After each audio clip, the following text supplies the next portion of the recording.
Now, this is a question I've been being asked a lot, especially after posting so many subharmonic singing videos. And that is, what is the difference between a vocal fry and the subharmonic note?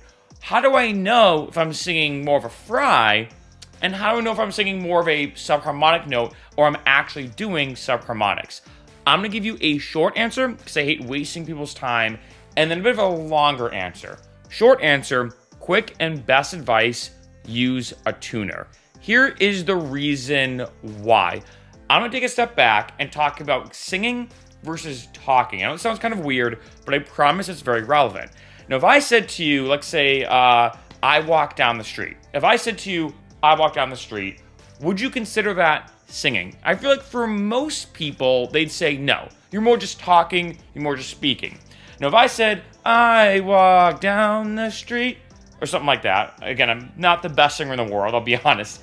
If I had said to you, is that singing or talking? I think most people would say, oh, that's clearly singing, right? Like, there's a variation in the pitch, there's some kind of melody behind it, etc., etc.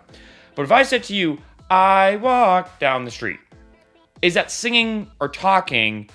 Well, it's kind of vague, right? Like, there's a bit of a variation on the walk, so kind of half and half. And if I said, I walk down the street, is that singing or talking? Now, to some people, like I said, it's a bit of a gray area.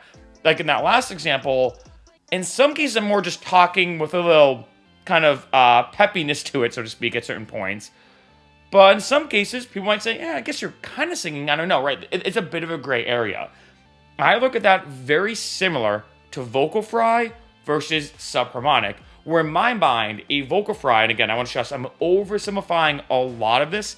For a vocal fry, I look at it very similar to speaking in a sense, where it doesn't really have a tone per se. I guess that could be debatable, but like it doesn't have necessarily a huge pitch or variation in pitch in a sense, right? I want to stress in a sense. However, with subharmonic singing, when you clearly hear someone singing subharmonics, you're like, oh, they're clearly singing. They're hitting bass notes. They're doing vocal melodies, etc., etc. That is the biggest difference, and I think the best and most simple analogy I can give to look at a vocal fry versus subharmonics is look at it similar to speaking versus actual singing. And that's where things can be a bit of a gray area. It is very clear when someone's doing a vocal fry where you're like, oh, that's a fry. But when someone's singing good subharmonics, like a very good subharmonic singer like Jeff from Voice Play, or Bobby Bass, for example, or David Larson, obviously the GOAT, arguably, of subharmonic singing, you can clearly hear they're, of course, singing, but there is that bit of a gray area where you're kind of frying very, very fast and kind of doing a subharmonic, but it's not like, say, a full expert level subharmonic. This is why my best advice overall is use a tuner. I found in the beginning there'd be a couple points, and I guess I'm going to say a couple notes, where I'd be frying, and I'd get to the point where I like hit a note and then come back down. And I'd use a tuner, and you can see this very clearly. You can download a bunch of apps on your phone for free. You can find some on your computer or whatever. Or when you're singing, if you're doing a fry, the notes will be kind of all over the place. It won't really be a clear note, if that makes sense.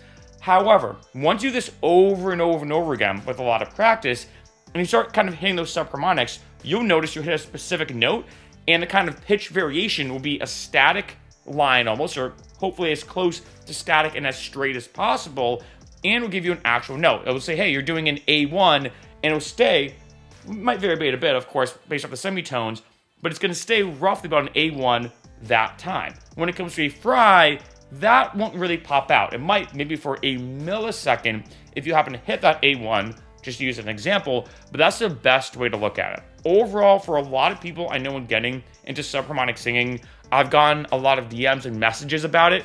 The biggest thing I hear is, hey Mark, can you listen to this? Is it a fry or is it a subharmonic?